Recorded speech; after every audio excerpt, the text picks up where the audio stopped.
Hello, welcome to a new video. This week I have been making some Edwardian underwear. Just the underlayers to the chemise drawers. And then I've started on a project for crochet that's gonna be an Edwardian petticoat, so underskirt. Basically, it's like a warmth layer that you wear underneath the pretty layer. So,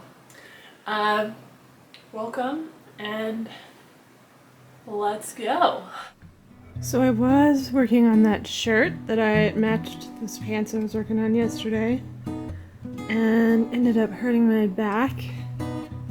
So now I am moving on and I'm gonna try to start working on this crochet pattern. Oops, that's upside down. So it's an Edwardian petticoat that has this little flounce at the bottom. It calls for this really tiny, thin, 3-ply fingerling weight yarn, which is really tiny. But I do have a bunch that I inherited. Some from my grandmother and some from a family friend's aunt.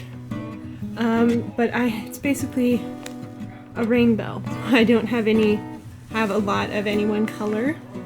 And it says I need 1.5 pounds or something.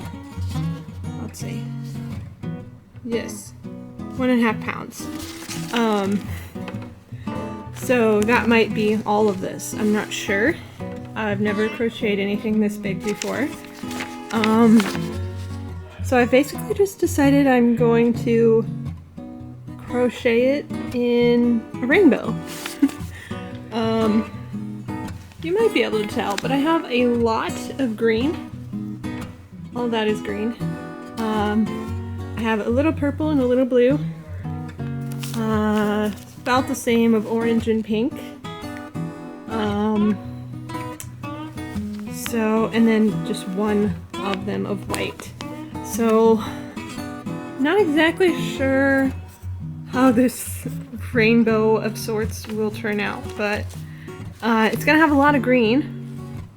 So, yeah, I think I might start with the purple and work my way backwards through the rainbow. Because I'm not that big of a fan of pink, and I definitely don't have any red. So if it mostly ends up green, I'd be okay with that. But if I do purple, blue, green, I'm not doing yellow, because I kind of hate yellow. So it's, it's going to be an augmented rainbow. But basically I hurt my back, so I'm sitting on the couch propped up on pillows and I'm gonna play with yarn and watch Netflix. So I realized I'm not that much a fan of this yarn. It has like a metallic strand woven through it and it's okay. I like the purple color, but I'm just not a fan of this metallic strand. So I think I'm gonna already move on to my next color, which is this like lilac. It looks really purple on really pink on camera, but it is actually fairly purple. Yeah, I think that will make me happier just to have this as like the waistband section, and move on to a different color because I'm just not happy with the metallic in there. So I actually have a couple of others that have the metallic. Yeah, it's these 3 right here.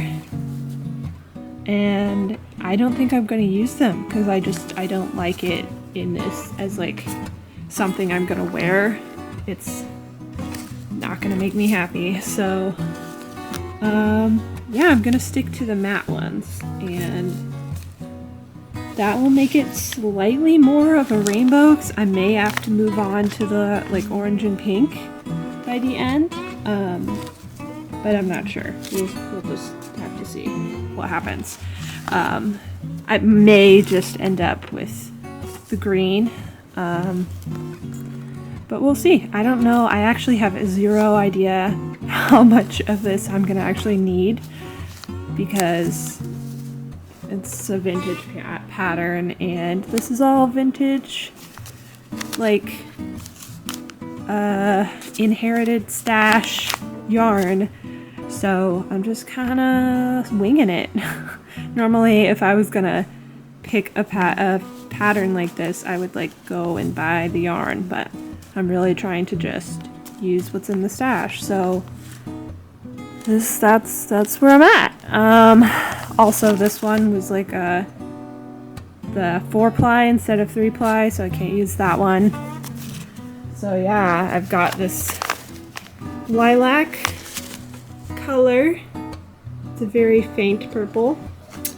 And then I'll move on to the blue, and then the green, and then orange and pink. So, and then if I absolutely have to, I'll use the white, but I don't think I'm gonna need to. Alright, so just went on a walk. Still having a bit of back pain today. So I'm gonna keep working on this petticoat pattern.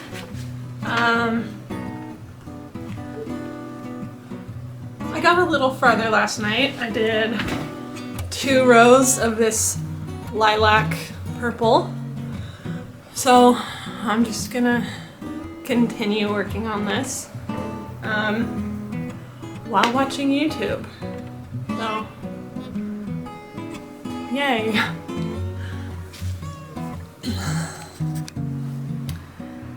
So I think this is gonna get really boring for a while. I'm probably not gonna record too much of it because it's literally just doing exactly what I showed you until I have 14 inches or longer, depending on how long I actually need it. It says for wearer's comfort. So yeah, I'm probably not going to show too much more of this part. Maybe once I actually get to the next step, and there's like 2 other steps, but this is the main part. It's this for a lot. Yeah, so this is like 2 inches-ish. So it's gonna take a while. And I usually only do this at night when I'm watching TV or something else. So yeah, I'm actually kind of bored of it at the moment. So I think I'm gonna put it away for a bit and do some hand sewing. Just because sitting at the machine is not very kind on my body sometimes. And I am still having some back problems today, which is unfortunate.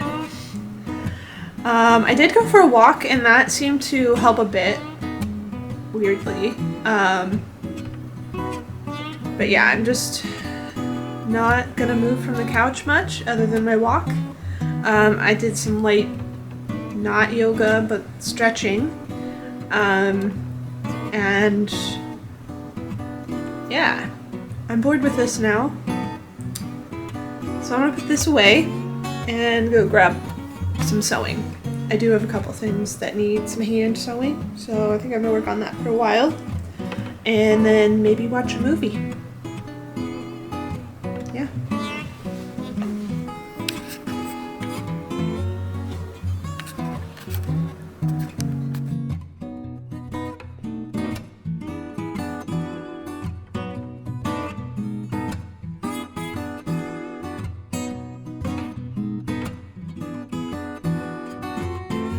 So today I was working on the next part of this outfit thing, and I put together most of the chemise. I didn't film almost any of it. Super good at being a YouTuber. But I put this particular piece of lace on in the wrong spot, so I gotta figure out what I need to do to fix it. Maybe I will film a little bit more of that, but it needs work, so anyway. Spent the last couple of hours unpicking. It's probably only been an hour and a half, I'm exaggerating, but unpicking all of the stitches that I had sewn on the lace with, moving it over, because that was literally the only problem. I had sewn on the outer edge and sewn it in this way, and it needed to be out like it is now. So I think I fixed it. And I have started to sew it on, and it looks pretty good over here. I need to make sure that I caught the inside edge of the folded over fabric, which mostly looks like I did. Yeah, so I'm gonna continue sewing this on. I think I really like this lace, even though it is elastic. It's basically harsh. It's like half elastic, but it was in my stash, so I do try to use stash stuff for as much as I can. And it's fairly soft. I was worried. I have a lot of other poly ribbons in there, and they're pretty itchy, so I didn't want to put that on something that's going to be right up against my skin. So yeah, that's where we're at. Alright, time to sew up the side seams. I'm going to do a French seam, just think it will feel nicer. So yeah. Alright, both pieces are finished, and now it's time to figure out if they actually fit. Hopefully they do. Alright, and here is the chemise. It's just a very simple pattern. I did get all of this lovely lace put on, but this part it's just pretty plain. Nothing on the bottom here. It's just a folded over hem. And then we also have the drawers, which are actually my favorite part so far. I love the lace that was in my grandmother's stash. I think it is really pretty. It's just got a placket front. You obviously still open in the bottom, and it is sewn right here, kind of where you would have like the bottom of a zipper, and a little button and buttonhole right here. So fairly simple construction, nothing too crazy, but I'm actually really proud of these because of how much they're gonna help give me that Edwardian silhouette. So yeah, this is step 1 and step 2. Next thing would be to make the corset for this, and I have some plans. Right, and I almost forgot to do a progress update. This is the beginnings of the petticoat. It's actually starting to curve a lot more than I expected. But yeah, I think it's going pretty well so far. Don't mind the ball of yarn because this is obviously mid-project, but this will eventually go over the corset and it will be an extra warmth layer. So, alright, well, thank you for watching. I hope you enjoyed. Please give me a like, subscribe, comment down below if you have any comments, And yeah, definitely subscribe. This is going to be a series of videos to make an entire Edwardian outfit. So